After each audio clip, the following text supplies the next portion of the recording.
وادی میں سے میرا گزر ہو، میں کسی بلا سے نہیں ڈروں گا،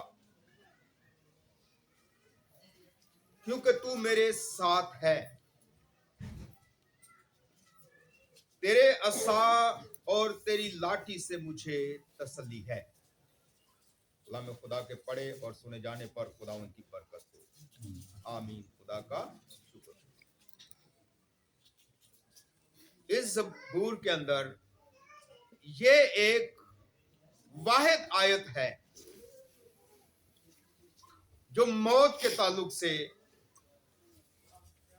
ایک خیال اس کے اندر پایا جاتا ہے، جو یہ بتاتی ہے کہ میرا گزر خواہ موت کے سایہ کی وادی میں سے ہو۔ موت کے سایہ کی وادی کیا ہے؟ یہی گزر، یہی راستہ جو انسان کی زندگی کا آخری سفر اور آخری راستہ ہے۔ انسان کی زندگی کے دن جب پورے ہو جاتے ہیں اور وہ اس جہان فانی سے رحلت کر جاتا ہے، کوچ کر جاتا ہے، تو اس کے لیے خدا کی طرف سے ایک بہت بڑا اطمینان اور تسلی پائی جاتی ہے کہ وہ خواہ موت کے سائے میں سے گزر جائے، اسے کوئی خوف نہیں رہتا۔ اور خوف کیوں نہیں رہتا؟ کیونکہ اس کی زندگی کا دار و مدار اس کے خالق خدا کے ہاتھ میں ہے، اور وہ جانتا بھی ہے، وہ مانتا بھی ہے کہ جس نے مجھے خلق کیا ہے اس نے میری زندگی کی حد بھی مقرر کی ہے،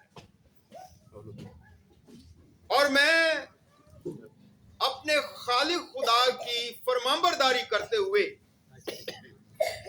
اس پر ایمان رکھتے ہوئے جب بھی اس دنیا سے کوچ کروں گا تو میرا ایمان ہے کہ وہ مجھے سنبھالے گا۔ اس کی چوپانی نہ صرف موجودہ دور میں زندہ انسانوں کے لیے ہے، بلکہ وہ لوگ جو خداوند میں ہو کر رحلت کرتے ہیں ان کے لیے بھی ہے۔ وہ ان کی بھی چوپانی کرتا ہے اور ان کی بھی چوپانی کرتا ہے جو اس دنیا میں زندگی بسر کرتے ہیں۔ ان کے لیے موت کا کوئی خوف نہیں ہے۔ کسی بھی وقت آئے وہ یہ جانتے ہیں، وہ یہ مانتے ہیں کہ موت ہمیں خدا کی محبت سے جدا نہیں کر سکتی۔ وہ یہ مانتے ہیں کہ یہ موت ہے جو خدا کی بادشاہت میں داخل ہونے کا دروازہ ہے، اور اگر میں مروں گا نہیں تو خدا کی بادشاہی میں داخل نہیں ہوں گا۔ میری نئی زندگی کا جو آغاز ہے، میری روحانی زندگی کا جو آغاز ہے، وہ شروع نہیں ہوگا۔ بسا اوقات ہم یہ سمجھتے ہیں کہ ہم جو اس باڈی میں ہیں اور اس جسم میں رہتے ہوئے یہ جو مٹیریل باڈی ہے، یہ ہماری روحانی زندگی ہے۔ اس زندگی میں ہم روحانی کاموں کو انجام دیتے ہیں، یہ ہماری زندگی روحانی نہیں ہے۔ روحانی زندگی روحانی عالم میں جا کر شروع ہوتی ہے، جب ہم اس بدن کو چھوڑ کر اس روحانی عالم میں داخل ہوتے ہیں۔ تو اس روحانی عمل میں داخل ہونے کے لیے یہ راستہ ہے کہ ہم اس بدن کو چھوڑتے ہیں اور پھر اس روحانی عالم میں داخل ہو جاتے ہیں۔ اس سبب سے یہاں پر زبور نویس بزرگ داؤد یہ فرماتا ہے کہ تیرے عصا اور تیری لاٹھی سے مجھے تسلی ہے۔ یہ وہ باتیں ہیں جو خدا کے اختیار اور خدا کی چوپانی میں رہتے ہوئے اس کو حاصل ہوتی ہیں، اس کو میسر ہوتی ہیں۔ اور اس بات کے لیے ना सिर्फ ज़बूर नबी शुक्रगुजार है, हम भी जब इन बातों को अपनी जिंदगी के अंदर लेते हैं तो फिर इन्हीं अल्फाज को अदा करते हुए ये कहते हैं कि तेरे ही असा और तेरी ही लाठी से हम तसल्ली पाते हैं। जब हम खुदा के इख्तियार में होते हैं, जब हम खुदावंद के हाथों में होते हैं, तब हम अपने आप को महसूस पाते हैं। बसूरत दीगर अगर हम खुदा के हाथों में ना हो तो फिर हमारा जो रास्ता मौत के जरिए से रूहानी आलम में दाखिल होता है तो वो वहां तक नहीं पहुंचता जिसका वादा खुदावंद यीशु मसीह ने फरमाया कि तुम्हारा दिल ना घबराए, तुम खुदा पर ईमान रखते हो, मुझ पर भी ईमान रखो, मेरे बाप के घर में बहुत से मकान हैं, उन मकानों में ऐसे लोगों का कभी भी दाखला मुमकिन नहीं हो सकता जिनकी तसल्ली खुदावंद का असा और खुदावंद की लाठी ना हो। इन बातों को लेकर मुकद्दस पौलुस रसूल ने बड़ी जबरदस्त बात थस्सलुनीके की कलीसिया को खत लिखते हुए,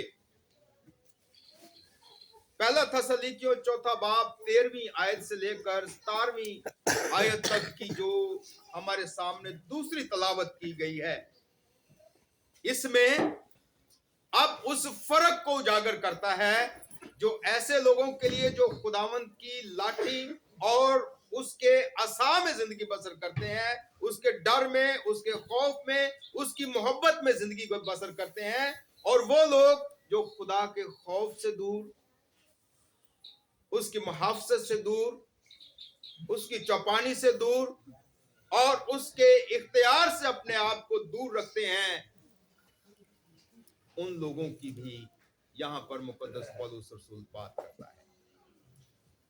ईमानदारों के लिए जो तसल्ली है उसके लिए मुकद्दस पौलुस रसूल कहता है कि उनके लिए और उनकी तरह से गम ना करें, क्योंकि वो इस दुनिया में भी ना उम्मीद थे और वहां पर भी वो ना उम्मीद ही रहेंगे। हमारे खुदावंद यीशु मसीह के ताल्लुक से जब हम बात करते हैं तो मसीही ईमान में पूरी दुनिया इस बात पर इत्तेफाक रखती है कि यीशु मसीह मर गया। वो मर गया और वो दफन हुआ, और वो जो मर भी गया, दफन भी हुआ, वही तीसरे रोज मुर्दों में से। इस ईमान का इजहार करने वाले लोग और फिर खुदा के असा और उसकी लाठी के साथ जिंदगी बसर करने वाले लोग हमेशा की जिंदगी को हासिल करते हैं।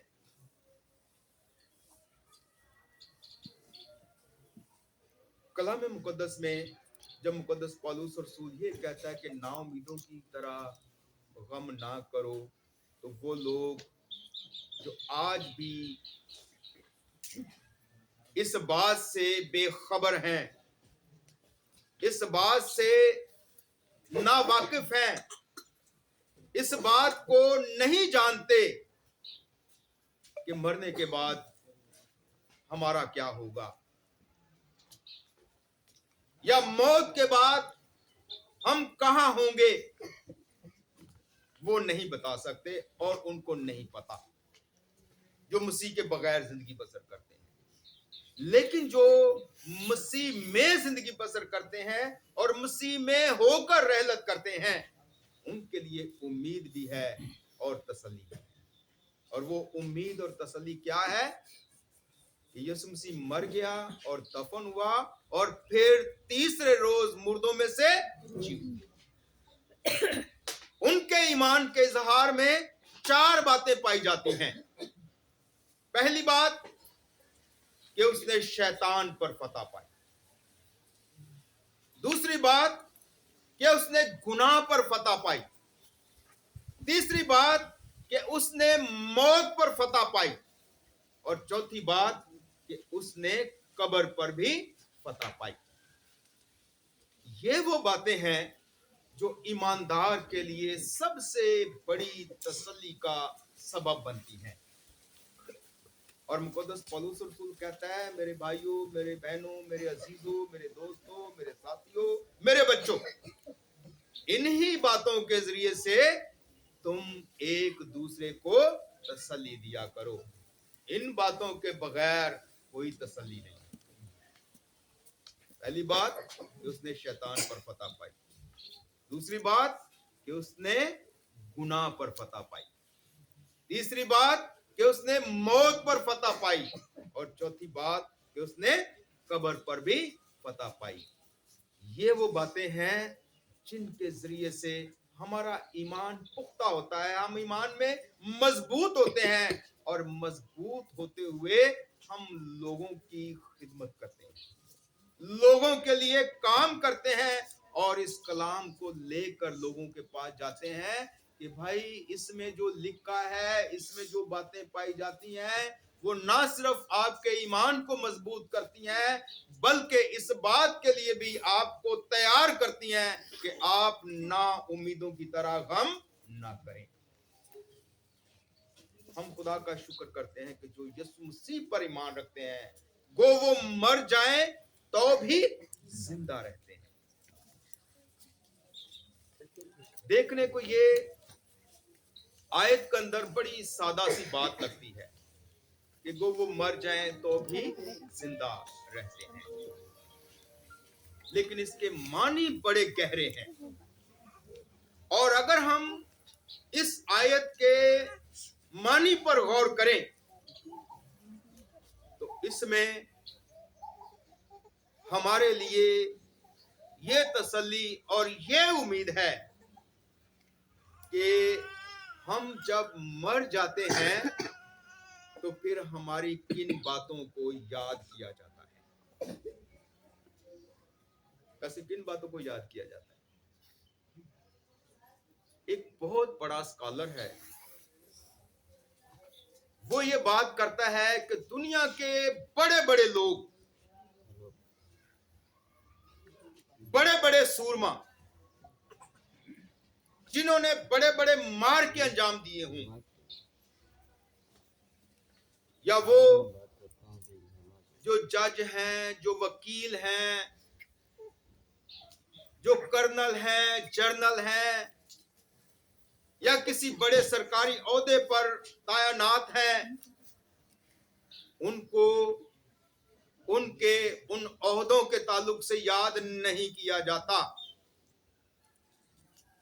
बल्कि जब वो यहां से रैलत करके चले जाते हैं तो उनके अच्छे कामों के सबब से उनको याद किया जाता है। आज हमारे लिए ये बड़ा चैलेंज है कि जब हम इस दुनिया में जिंदगी बसर करते हैं और ईमान की जिंदगी बसर करते हैं, तो हमारे ओहदे, हमारे स्टेटस और हमारी दीगर बातें याद नहीं की जाएंगी। अगर याद किया जाएगा तो सबसे पहले हमारा अखलाकी मेयार देखा जाएगा, उसको परखा जाएगा और उसको याद किया जाएगा। उस अखलाकी मेयार में रहते हुए हमारे ईमान की जिंदगी और हमारे ईमान के सफर को जांचा जाएगा कि हमने अपने ईमान पर रहते हुए किस तरह की जिंदगी बसर की। और फिर उन्हीं बातों को, जिस तरह अभी थोड़ी देर पहले हमारे 3 भाइयों ने बुजुर्ग राजन विक्टर की जिंदगी के ताल्लुक से अपने ख्यालात का इजहार करते हुए उनका तज़किरा किया, फिर हम इस तरह से उन बातों को याद करते हैं। इतनी एजुकेशन थी, कितना बड़ा स्टेटस था, कितना बड़ा ओहदा था, वो एक तरफ रहता है, बल्कि वो बातें सामने आ जाती हैं जो जिंदगी ईमान में रहते हुए बसर की गई। अब हमने किन बातों के साथ तसल्ली देनी है? रस्मी, अखलाकी या इन बातों के साथ जिनका तज़किरा मुक़द्दस पौलुस रसूल ने हमारे सामने किया कि इन ही बातों के साथ तुम एक दूसरे को तसल्ली दिया करो। और मेरा ईमान है कि हमारे अल्फाज खा कितने भी वजनी क्यों ना हो, कितने भी अच्छे क्यों ना हो, खुदा के कलाम के बगैर और मसीह के मुर्दों में से जी उठने की यकीन दहानी के बगैर कोई फायदा नहीं पहुंचा सकते, कोई तसल्ली फराहम नहीं कर सकते। तो आइए हम अपने आप को इस बात के लिए तैयार करें और इस बात का चैलेंज लें कि जो बातें ईमान के साथ ताल्लुक रखती हैं, जो बातें खुदावंद के साये के साथ ताल्लुक रखती हैं, जो बातें खुदावंद खुदा की शफकत के साथ ताल्लुक रखती हैं, जो ज़बूर 23 में खुदावंद की चौपानी खिदमत के साथ ताल्लुक रखती हैं, अगर हम उस तरह की जिंदगी बसर करते हैं तो हमारे लिए तसल्ली भी है और इत्मीनान भी है, क्योंकि खुदा का कलाम इसमें यही फरमा रहा है, बल्कि खा मौत के साया की वादी में से मेरा गुजर हो, मैं किसी बला से नहीं डरूंगा, क्योंकि तू मेरे साथ। क्योंकि आप मिल के बताए मुझे, मिल के मेरे साथ बोले, क्योंकि तू मेरे साथ है। तू कौन? मेरा खुदा, मेरा खुदावंद, मेरा यसू, मेरा मुक्तिदाता मेरे साथ। और इन बातों के साथ हम तसल्ली पाते हैं। और अल्फाज जो दो इसमें अदा हुए हैं वो तेरे असा और तेरी लाठी के साथ, जो हमारे खुदा के इख्तियार को और उसके इख्तियार में रहते हुए अपनी जिंदगी बसर करने के ताल्लुक से हमारे सामने। आइए हम इन बातों को अपने सामने रखते हुए सबसे पहले खुदावंद अपने खुदा का इख्तियार अपनी जिंदगी पर पाएं, उसके इख्तियार में अपने आप को दें, तभी जाकर हम जिस हाल में भी होंगे, दुख में होंगे, तंगी में होंगे, तकलीफ में होंगे, भूख में होंगे, अफलास में